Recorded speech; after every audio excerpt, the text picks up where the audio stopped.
सूरज की पहली किरण ये है एक गौरव भूमि जहां हर जानवर आजादी से अपना जीवन जीते हैं। इस फिल्म में आपको अपनापन, प्यार, धोखा और बलिदान हर एक चीज देखने को मिलेगी, क्योंकि ये कहानी है एक शेर की जो इस पावन धरती का राजा है, जिसका नाम मुफासा है, जिसके नाम में ही राजा है। आज मुफासा के पुत्र का अभिषेक है, एक बंदर जो वर्षों से मुफासा के परिवार का हिस्सा है। ये बच्चा जो अपने पिता के बाद अगला सम्राट बनेगा, जिसका नाम सिम्बा है। बंदर सिम्बा को सभी जानवरों को ये बताता है कि ये है हमारा नया सम्राट। और दूसरी तरफ था मुफासा का मुंह बोला भाई, जिसका नाम स्कार था, जो हमेशा से राजा बनना चाहता है, जिसमें छल था। स्कार के पास मुफासा आता है और कहता है, स्कार तुम सिम्बा के अभिषेक में क्यों नहीं आए? स्कार कहता है, मुझे याद नहीं था, वरना मैं जरूर आता महाराज। मुफासा कहता है, मुझे कभी धोखा मत देना स्कार, क्योंकि तुमसे एक छोटी उम्मीद है। वैसे भी मेरे बाद मेरा बेटा सिम्बा राजा बनेगा। स्कार कहता है, भला मैं आपको धोखा क्यों दूंगा? वैसे भी आपको धोखा देना मौत से खेलना है। बंदर इसी पेड़ पर रहता है, वह एक धूल उड़ाता है जिससे सिम्बा का चेहरा बन जाता है। जानवरों में सबसे ज्यादा खुशी किसी और को नहीं बल्कि इसी बंदर को थी। ये एक प्यार था। अब सिम्बा को दिखाया जाता है, जो अभी नादान है। सिम्बा अपने पिता को जगाता है, क्योंकि मुफासा ने कहा था कि वह सिम्बा को घुमाने लेकर जाएगा। मुफासा सिम्बा को पहाड़ की ऊंचाई पर लेकर जाता है और बताता है, देखो बेटा, जहाँ तक सूरज की किरण है वहाँ तक ये मेरा साम्राज्य है। एक दिन ऐसा भी आएगा जिस दिन सूरज की तरह मेरी जिंदगी भी डूब जाएगी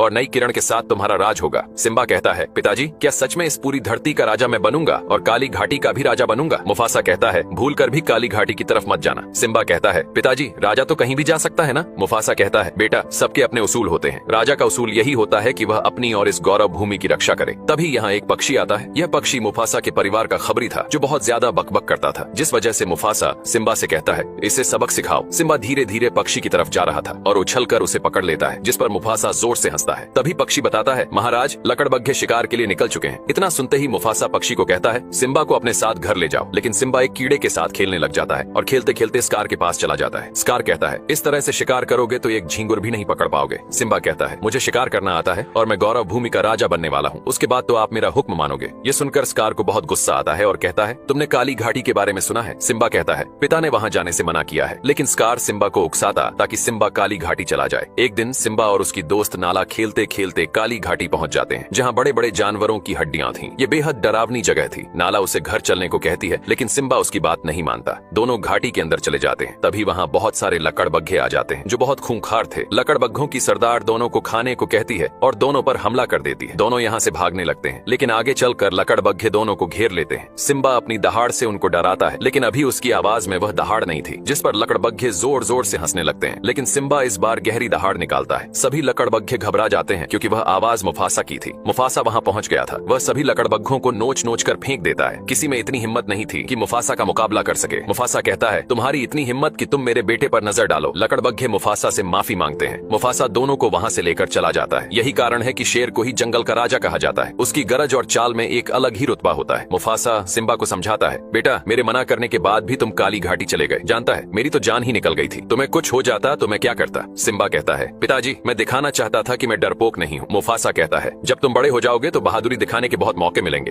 अब स्कार को दिखाया जाता है, जो लकड़बग्घों के पास दोस्ती करने आया था और सभी से कहता है, तुम लोग उन दोनों का शिकार नहीं कर पाए, लानत है। लकड़बग्घे कहते हैं, तो तेरा ही शिकार करके अपना पेट भर लेते हैं। स्कार कहता है, मैं तुमको जीवन भर की दावत देने आया हूँ और तुम मेरा शिकार करके क्या करोगे? लकड़बग्घे कहते हैं, जब तक मुफासा जिंदा है हम यह सोच भी नहीं सकते। स्कार कहता है, क्यों ना मुफासा का ही शिकार करें? सोचो, जब मुफासा नहीं रहेगा तो हम पूरी गौरव भूमि पर राज करेंगे और मैं तुम सबका राजा बनूंगा। ये बात सुनकर अब लकड़बग्घे तैयार हो जाते हैं। एक भाई ने अपने ही भाई को मारने की योजना बनाई। अगले दिन स्कार सिम्बा को एक पहाड़ी पर लेकर आता है और बताता है, इस जगह पर सभी शेर अपनी दहाड़ लगाने आते हैं, जो दहाड़ पहाड़ों से टकरा कर गूंजती है। इतना बोलकर स्कार वहाँ से चला जाता है। तभी सिम्बा एक कीड़े को देखता है, जिसे एक गिरगिट अपना भोजन बना लेता है, जिसके बाद सिम्बा को गिरगिट पर बहुत गुस्सा आता है। सिम्बा उस पर जोर से चिल्लाता है। तभी सिम्बा को एक गड़गड़ाहट सुनाई पड़ती है और उसने देखा, पहाड़ के ऊपर से जंगल भैंसों का झुंड तेजी से नीचे आ रहा था। सिम्बा यह देखकर घबरा गया और भागने लगा। ये भगदड़ लकड़बग्घों ने करवाई थी। एक दिन अपने ही दूसरों के साथ मिलकर अपना ही गला घोंट देते हैं, जिनकी बुद्धि में लालच घुस जाती है। सिम्बा एक सूखे पेड़ को पकड़कर बैठा था। स्कार भागता हुआ मुफासा के पास आता है और बताता है, सिम्बा की जान खतरे में है। इतना सुनते ही मुफासा दौड़ पड़ता है अपने बेटे की तरफ। सिम्बा के पास वही पक्षी आता है और कहता है, कसकर पकड़े रहना, महाराज आ रहे हैं। मुफासा वहाँ पहुँच चुका था। वह चट्टान से नीचे भगदड़ में कूद जाता है। यह था एक पिता का अपने बेटे से प्रेम। सिम्बा अपने पिता को देख लेता है। मुफासा सिम्बा के पास आ गया था, लेकिन भगदड़ से पेड़ टूट जाता है। दोनों भीड़ में गिर जाते हैं और स्कार ऊपर से तमाशा देख रहा था। मुफासा अपने बेटे को उठाकर एक सुरक्षित जगह पर रख देता है, लेकिन फिर से भगदड़ की चपेट में आ जाता है। सिम्बा घबरा गया था, लेकिन मुफासा बहादुर था। वह चट्टान पर चढ़ने लगता है। एक पिता ने अपना कर्तव्य पूरा किया, सिम्बा की जान को बचा लिया, लेकिन ऊपर उसका दुश्मन लालची भाई खड़ा था। मुफासा अपने भाई से मदद मांगता है। बचपन से और जवानी तक स्कार ने मुफासा मुफासा की जान कई बार बचाई थी, लेकिन इस बार वह अपने भाई के पंजे को दबाकर धक्का मार देता है। सिम्बा अपने पिता को गिरता देख जोर से चिल्लाता है। कुछ देर बाद सब शांत हो गया। सिम्बा अपने पिता को ढूंढता है, उन्हें आवाज लगाता है। तभी सिम्बा के पिता दिखाई देते हैं। वह अपने पिता के पास जाकर उन्हें जगाता है और कहता है, पिताजी उठो, आपने कहा था कि घूमने चलेंगे, लेकिन नादान बच्चे के पिता मर चुके थे। सिम्बा अपने पिता के पास सो जाता है। तभी स्कार आता है और कहता है, तुमने क्या किया सिम्बा? अपने ही पिता को मार डाला। बच्चा कहता है, चाचा यहाँ भगदड़ मची थी, पिताजी मुझे बचाने आए थे। स्कार कहता है, तुम्हारी माँ पर क्या बीतेगी जब उन्हें पता चलेगा कि उनकी मौत तुम्हारी वजह से हुई है। सिम्बा घबरा गया था और कहता है, मैं क्या करूँ? स्कार कहता है, भाग जाओ यहाँ से, फिर कभी लौट कर मत आना इस पावन धरती पर। सिम्बा यहाँ से भाग जाता है। तभी लकड़बग्घे वहाँ आते हैं। स्कार आदेश देता है, खत्म कर दो उस पिल्ले को। सभी लकड़बग्घे सिम्बा के पीछे दौड़ पड़ते हैं। सिम्बा अपनी जान बचाकर भागता है। भागते भागते वह पहाड़ से नीचे गिर जाता है। लकड़बग्घों को लगता है कि इतनी ऊंचाई से गिरने के बाद वह मर गया होगा, लेकिन सिम्बा अभी जिंदा था। वह बहुत उदास था। एक आखिरी बार वह अपनी गौरव भूमि की तरफ देखता है और हमेशा के लिए यहाँ से चला जाता है। पिता का दर्द क्या होता है ये तो जाने के बाद ही पता चलता है। और यहाँ स्कार एक और चाल चलता है। स्कार सिम्बा के परिवार से कहता है, गौरव भूमि के महान राजा मुफासा अब हमारे बीच नहीं रहे। उनके साथ सिम्बा भी भगवान को प्यारा हो गया। मुझे बहुत दुख है। काश मैं समय पर पहुंच पाता तो दोनों को बचा सकता था। अब पूरी गौरव भूमि की जिम्मेदारी मेरे ऊपर है। इसी वजह से मैं तुम सबका राजा हूँ, लेकिन अकेले संभालना मुश्किल था, इसलिए लकड़बग्घे भी उसके साथ थे। एक कायर जिसने अपने भाई की जान अपने ही हाथों ले ली, आज वही राजा बन गया। और इस तरह सत्य की हार हुई थी। अब सिम्बा को दिखाया जाता है जो बेहोश हो चुका था। उसके आसपास गिद्ध मंडरा रहे थे। आज वह हालत थी कि शेर को गिद्धों ने घेर लिया था। तभी दूर से कोई आता हुआ दिखाई देता है। वे गिद्धों को भगा देते हैं। वो दोनों सिम्बा को देखकर डर जाते हैं, क्योंकि वह शेर का बच्चा था। लेकिन सुअर ने नेवले को समझाया, वह अभी बच्चा है। तभी सिम्बा को होश आता है। वह बहुत उदास था। सिम्बा दोनों को सारी बात बताता है। इस पर सुअर कहता है, सिम्बा ये जीवन है, एक दिन सबको ही मरना है, इसीलिए हमें खुलकर जीना चाहिए। यह बात सुनकर सिम्बा थोड़ा अच्छा महसूस करता है। दोनों उसे अपने हरे भरे जंगल में लेकर आते हैं। यह जंगल बेहद सुंदर था। सिम्बा को इस जंगल में बहुत अच्छा लगता है। इस जंगल के सभी जानवर शेर के बच्चे को देखकर हैरान थे, क्योंकि इस जंगल में एक भी शेर नहीं था। सभी जानवर मिलकर भोजन करते थे। सिम्बा भी उनके साथ खाना खाता था। इसी तरह कई साल बीत जाते हैं। सिम्बा बड़ा हो चुका था। वह बिल्कुल मुफासा की तरह दिख रहा था। और यहाँ स्कार ने गौरव भूमि को तबाह कर दिया था। लकड़बग्घों के साथ मिलकर जानवरों का शिकार कर रहा था। सिम्बा का परिवार डर कर जी रहा था, क्योंकि स्कार ने अपना दबदबा बना रखा था। नाला बड़ी हो चुकी थी। वह कहती है, हमें कुछ करना होगा, स्कार हद से ज्यादा शिकार कर रहा है। तभी एक लकड़बग्घा आता है और सराबी को कहता है, तुम्हें महाराज बुला रहे हैं। सराबी मुफासा की पत्नी थी। स्कार कहता है, अब किसका इंतजार कर रही हो? तुम्हारा गीदड़ पति तो मर चुका है, कब तक अकेले जीवन बिताओगी? सराबी कहती है, वह गीदड़ नहीं थे, बल्कि तुम गीदड़ हो। यह सुनकर स्कार को गुस्सा आता है। वह कहता है, आज के बाद ताजा शिकार लकड़बग्घे खाएंगे, और जो बचेगा वह तुम और तुम्हारा परिवार खाएंगे। सभी लकड़बग्घे भोजन पर टूट पड़ते हैं। उसी रात नाला भोजन की तलाश में वहाँ से निकल पड़ती है। और उधर सिम्बा अब पूरी तरह से बदल चुका था। उसे अपने परिवार की याद तक नहीं आ रही थी। वह बस जंगल के जानवरों के साथ मस्ती करता था। सिम्बा के कोई सपने नहीं थे, लेकिन रात के समय सिम्बा को अपने पिता की याद आती थी। वह बहुत उदास हो जाता था। सिम्बा अपना सिर झटकता है, जिससे उसका बाल उड़कर एक नदी में गिर जाता है। उस बाल को एक चिड़िया उठाकर अपने घोंसले में ले जाती है, लेकिन दूसरी चिड़िया उस बाल को घोंसले से बाहर फेंक देती है, क्योंकि वह जानती थी कि यह जानवर का बाल है। वह बाल एक बबूल के पेड़ पर अटक जाता है। वहीं एक जिराफ बबूल के पत्तों के साथ सिम्बा के बाल को भी खा लेता है। अगले दिन जिराफ के मल को एक कीड़ा लेकर जा रहा था। जिराफ का मल लुढ़क कर टूट जाता है, जिसमें से सिम्बा का बाल बाहर निकल आता है। उस बाल को एक चींटी उठा लेती है, और वहीं वह बंदर उस बाल को देख लेता है। उसने पहचान लिया था कि यह सिम्बा का बाल है। इस वजह से बंदर बहुत खुश होता है। उसे फिर से एक नई उम्मीद मिल चुकी थी। यहाँ जंगल में सभी जानवर झूमते हुए गाना गा रहे थे। तभी अचानक एक शेर उन पर हमला कर देता है। सभी जानवर अपनी जान बचाकर भागते हैं। सुअर की जान खतरे में थी, वह शिकार होने ही वाला था। तभी सिम्बा लपक कर उस शेर को दबोच लेता है। दोनों लड़ने लगते हैं। तभी सिम्बा उसे नाला कहकर पुकारता है। नाला भी सिम्बा को पहचान जाती है। दोनों वर्षों बाद मिलकर बहुत खुश होते हैं। नाला शिकार के लिए इस जंगल में आई थी। सिम्बा कहता है, नाला अब हम दोनों पूरी जिंदगी एक साथ बिताएंगे। लेकिन नाला कहती है, सिम्बा मुझे जाना होगा, स्कार ने पूरी गौरव भूमि बर्बाद कर दी है, तुम्हें भी चलना होगा, तुम हमारे राजा हो। सिम्बा कहता है, अब से यही मेरा घर है, चलो मैं तुम्हें जंगल की सैर कराता हूँ, यहाँ बहुत सुकून है। सिम्बा नाला को पूरा जंगल घुमाता है। नाला को ये जंगल बहुत प्यारा लगता है, जिसमें सचमुच एक सुकून था। जंगल घूमने के बाद नाला कहती है, सिम्बा तुम जिंदा थे तो घर क्यों नहीं आए? तुम्हें हमारी याद नहीं आई? सिम्बा कहता है, मुझे किसी की याद नहीं आती, यही मेरा घर है। वैसे भी अब तुम्हारा राजा स्कार है। ये सुनकर नाला को बहुत बुरा लगता है। नाला कहती है, तुम अपने पिता का खून हो ही नहीं सकते, तुम तो एक कायर हो। इतना कहकर नाला वहाँ से चली जाती है। सिम्बा उदास होकर घूम रहा था। तभी सिम्बा को वही बंदर दिखाई देता है, लेकिन सिम्बा बंदर को नहीं पहचानता था। इस वजह से नजरअंदाज करके जाने लगता है। बंदर सिम्बा के सामने आ जाता है और कहता है, पहचानो खुद को।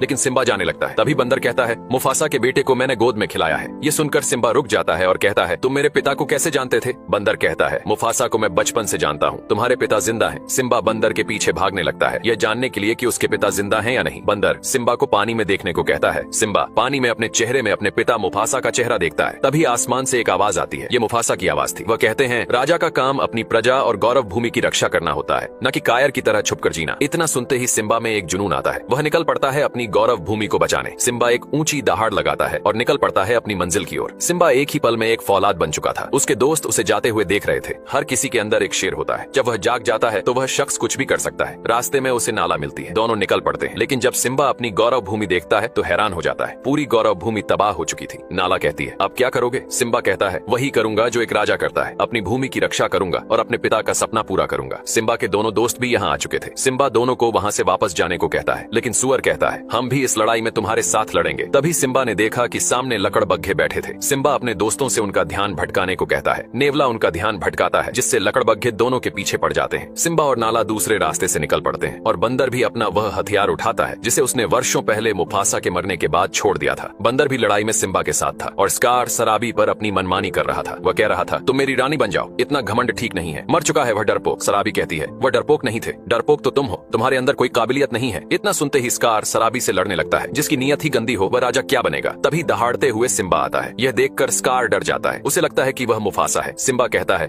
दूर हटो मेरी माँ से। सराबी वर्षों बाद अपने बेटे को देखकर बहुत खुश होती है। सिम्बा आज अपने पिता का कर्तव्य पूरा करने आया था। स्कार कहता है, मुझे खुशी हुई तुम्हें देखकर। सिम्बा कहता है, कोई एक वजह बताओ कि तुम्हें मैं जिंदा छोड़ दूं। स्कार कहता है, भूलो मत कि मैं तुम सबका राजा हूँ। तभी नाला कहती है, अब से हमारा राजा सिम्बा है, इसके लिए भले ही हमें युद्ध क्यों न करना पड़े। सिम्बा का पूरा परिवार युद्ध के लिए तैयार था। स्कार कहता है, तुम भूल गए कि तुमने अपने पिता की जान ली थी। बताओ अपने परिवार वालों को कि तुम्हारी वजह से हमारे महाराज आज हमारे बीच नहीं रहे। सिम्बा इस बात को कबूल कर लेता है। स्कार को एक मौका मिल जाता है। वह कहता है, जो अपने सगे बाप का न हुआ वह क्या राजा बनेगा। स्कार सिम्बा पर दबाव डालते हुए उसे पीछे की ओर ले जाने लगता है। स्कार कहता है, झुकाओ अपना सिर। तभी सिम्बा का पैर फिसल जाता है। सिम्बा चट्टान पर लटक जाता है। एक जोर की बिजली गिरती है जिससे आग लग जाती है। आज एक पापी का अंत तय था। स्कार कहता है, यही नजारा मैंने पहले भी देखा था। मुफासा ने मरने से पहले ऐसे ही देखा था। स्कार उछलकर उसके पंजों को दबा लेता है और कहता है, एक राज की बात बताऊं, मारा तेरे बाप को मैंने ही। इतना सुनकर सिम्बा अपने पिता को याद करने लगता है। फिर अपने जबड़े से स्कार के बाल पकड़कर ऊपर आ जाता है और कहता है, इसी ने मेरे पिता को मारा है। तुम कैसे भाई हो जिसने अपने ही भाई की जान ले ली। स्कार कहता है, यह बिल्कुल झूठ है, मैंने नहीं मारा। तभी सराबी कहती है, अगर तुमने मुफासा को नहीं मारा तो उनकी आंखों में कैसे देखा। स्कार सभी लकड़बग्घों को हमला करने का आदेश देता है। सभी लकड़बग्घे सिम्बा पर टूट पड़ते हैं। सिम्बा सभी को नोच नोच कर फेंक रहा था। नाला अपने परिवार को हमला करने को कहती है। सिम्बा का पूरा परिवार लकड़बग्घों पर टूट पड़ता है। यह था एक भीषण युद्ध जो सत्य और असत्य के बीच हो रहा था। सिम्बा के दोस्तों को लकड़बग्घों ने घेर लिया था। हमेशा से सुअर लकड़बग्घों से डरता आया था, लेकिन आज वह मुकाबला करने के लिए तैयार था। सुअर सभी लकड़बग्घों को दौड़ा दौड़ा कर मार रहा था। हर किसी के अंदर एक शेर छुपा होता है और समय आने पर वह दिख भी जाता है। यहाँ नाला का सामना लकड़बग्घों की सरदार से होता है, लेकिन नाला अब बड़ी हो चुकी थी। दोनों भिड़ जाते हैं और नाला लकड़बग्घों की सरदार को मार गिराती है। वह पक्षी भी उछल उछल कर मार रहा था। बंदर भी अपने हथियार लेकर मैदान में उतर जाता है। सभी को भगा भगा कर मार रहा था। सभी लकड़बग्घे मैदान छोड़कर भाग रहे थे। यहाँ बूढ़ा शेर मैदान में अकेला खड़ा था। उस पर तरस आ रहा था क्योंकि उसे अब भगवान भी नहीं बचा सकते थे। तभी सिम्बा ने देखा कि स्कार वहाँ से भाग रहा था। सिम्बा उसके पीछे जाता है और एक पहाड़ी पर उसे घेर लेता है। स्कार के पास भागने का कोई रास्ता नहीं था। सिम्बा उसके सामने खड़ा था। स्कार कहता है, मुझे माफ कर दो सिम्बा, ये सब उन लकड़बग्घों ने मुझसे करवाया था, मैं मजबूर था। लकड़बग्घे स्कार की बातें सुन रहे थे। सिम्बा कहता है, कितना झूठ बोलोगे चाचा, कभी तो सच बोल दिया करो। स्कार कहता है, सिम्बा तुम अपने चाचा को मारोगे। सिम्बा कहता है, मैं तुम्हारी तरह नहीं हूँ। ये सुनकर स्कार खुश हो जाता है और कहता है, बताओ महाराज, मैं आपके लिए क्या कर सकता हूँ। सिम्बा कहता है, चले जाओ यहाँ से, फिर कभी लौट कर मत आना। स्कार वहाँ से जाने लगता है। तभी धोखे से वह सिम्बा पर हमला कर देता है। बुरे इंसान को कितनी भी अच्छाई की राह दिखाओ, लेकिन वह बुराई की राह पर ही चलता है। स्कार को एक नई जिंदगी मिली थी, लेकिन उसकी जिंदगी में केवल मौत लिखी थी। स्कार पहाड़ से नीचे गिर जाता है। सिम्बा को अभी भी अपने चाचा के मरने का दुख था, लेकिन स्कार बच गया था। तभी उसके सामने लकड़बग्घे आते हैं। स्कार कहता है, चिंता मत करो, हम फिर से अपना साम्राज्य खड़ा करेंगे। लकड़बग्घे कहते हैं, तू तो एक नंबर का कायर है स्कार, हमने तेरा साथ दिया और तूने हमें ही गलत ठहराया। स्कार चाहकर भी खुद को नहीं बचा सकता था। दूसरा लकड़बग्घा कहता है, तूने ही कहा था स्कार कि लकड़बग्घों का पेट अंधा कुआं होता है। इतना बोलकर सभी लकड़बग्घे स्कार पर टूट पड़ते हैं। इस तरह एक बुराई का अंत हुआ। हमेशा की तरह इस बार भी सत्य की ही जीत हुई। सिम्बा अपने परिवार वालों से मिलता है और उस बंदर से भी जिसने सिम्बा को हिम्मत दी थी। आज बरसात के साथ सभी पाप धुल गए थे। एक सच्चा राजा वही होता है जिसमें ईमानदारी, समझदारी और अपनी प्रजा की हिफाजत करने की शक्ति हो। सिम्बा एक वीर योद्धा था, वह एक वीर सम्राट था। सिम्बा गहरी दहाड़ लगाता है और इस गौरव भूमि का राजा बन जाता है। जानवरों में खुशी की लहर दौड़ जाती है। एक जीता जागता, हंसता खेलता जानवरों का परिवार और सिम्बा और नाला के प्यार से एक शेरनी का जन्म होता है जिसका नाम कियारा रखा जाता है। इसके बाद फिर लौटेंगे एक प्यारी कहानी लेकर।